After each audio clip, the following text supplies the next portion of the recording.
మీరు రాష్ట్రంలో ఎవరైనా సరే తిరుమల తిరుపతి దేవస్థానానికి విరాళాలు ఇస్తారు. అక్కడికి వెళ్ళి వాళ్ళు విరాళం ఇచ్చి వాళ్ళ యొక్క మొక్కుని చెల్లించుకోవడము, వాళ్ళకున్న నమ్మకాన్ని చూపించడమో చేస్తారు. కానీ రాష్ట్రంలో ఒక్క పవన్ కళ్యాణ్ గారు మాత్రమే దశావతారం టెంపుల్ కాజా దగ్గర ఉంది కదా, అక్కడ మాత్రమే విరాళం ఇస్తారు.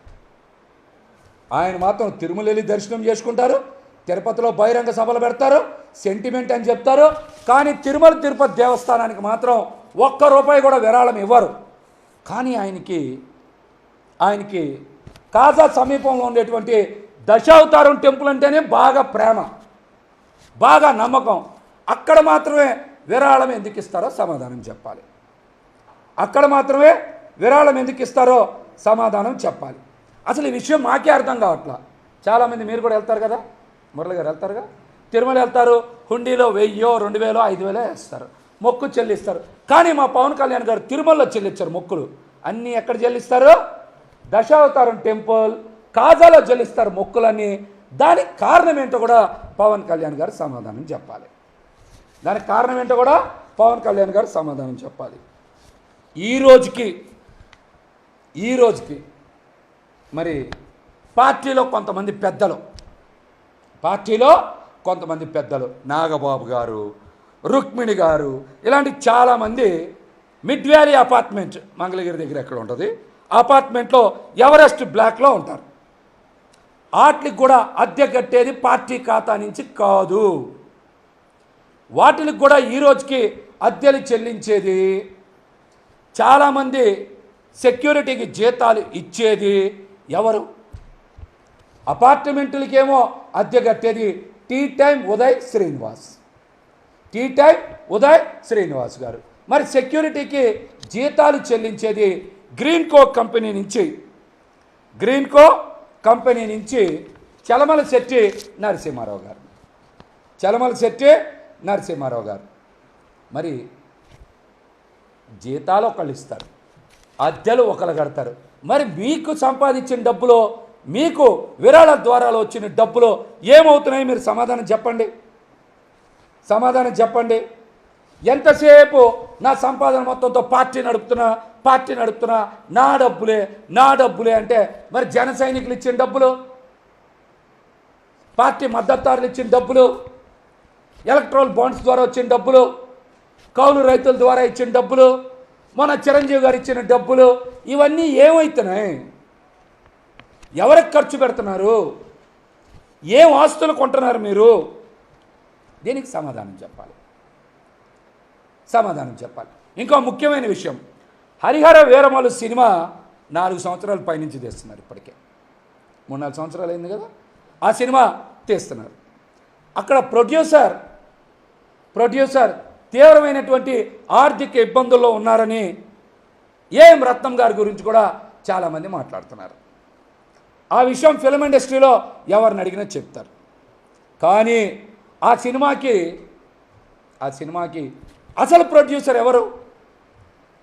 ఇన్ని సంవత్సరాలు ఆ సినిమా తీయడానికి కారణం ఏంటి? ఆ తర్వాత మీరు చాలా సినిమాలు ఒప్పుకున్నారు కదా, అవన్నీ పూర్తి చేశారు కదా. కానీ హరిహర వీరమలు సినిమా మాత్రమే ఎందుకు పూర్తి చేయరు? ఆ సినిమా భారీ బడ్జెట్ సినిమా.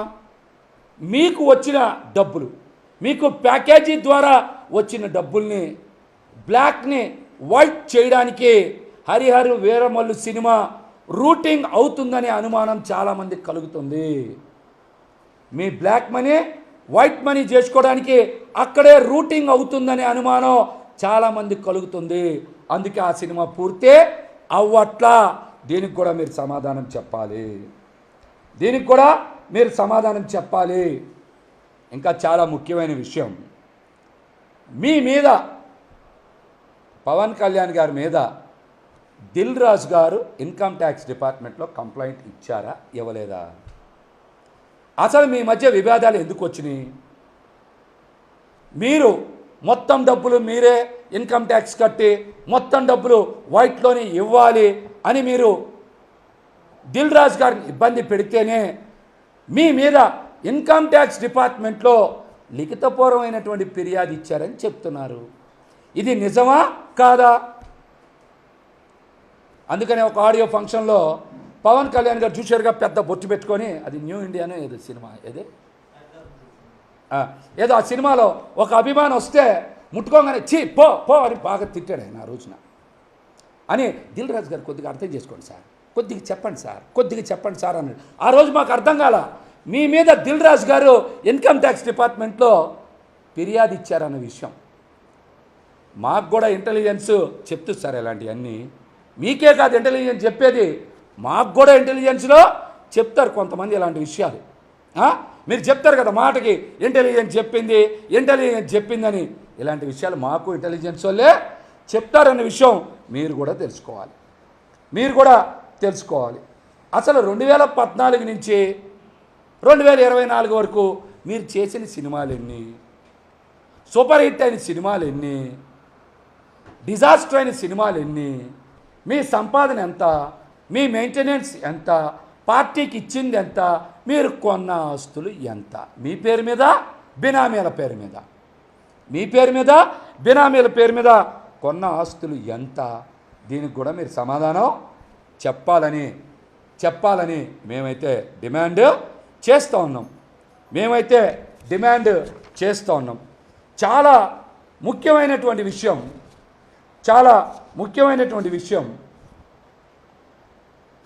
పదే ఫిలిం ఇండస్ట్రీ మా మీదే బతుకుతుంది, ఫిలిం ఇండస్ట్రీకి ఫిలిం ఇండస్ట్రీలో 100 మంది మా మీద ఆధారపడి బతుకుతున్నారని చెప్తున్నారు.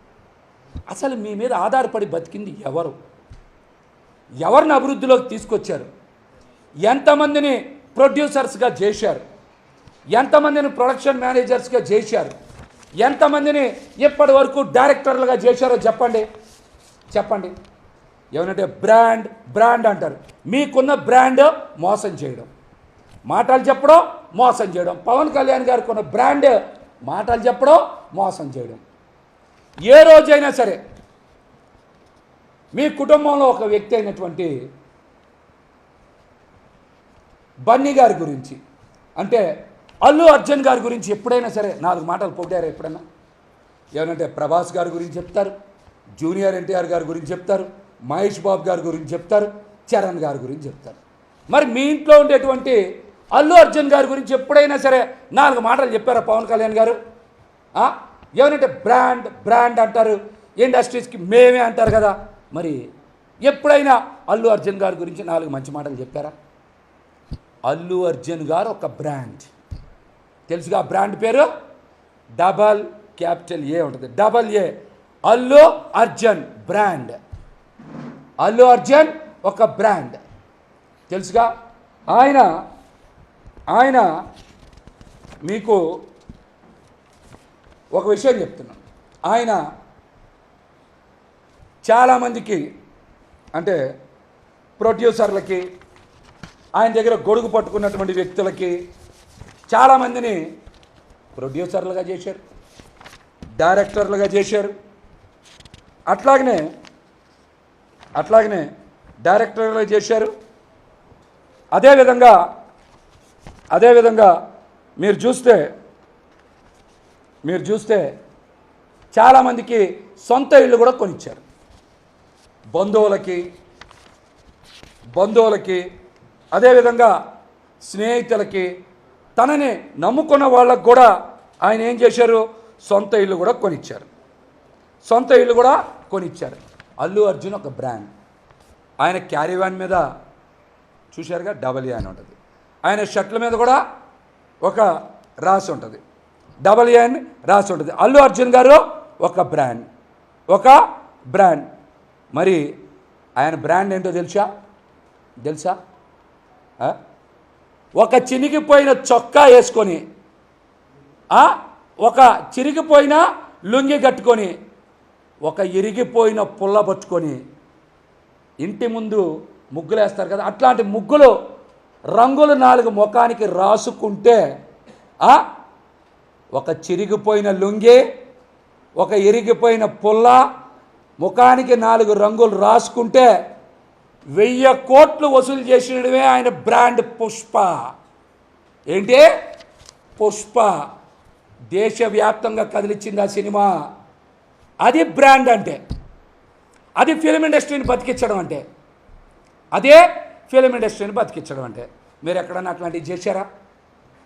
ఒక మారుతి, ఒక బన్నీ వాసు, అట్లాంటి వాళ్ళు చాలామంది బయటకు వచ్చారు. ఈ మాట ఎందుకు మాట్లాడాను తెలుసా?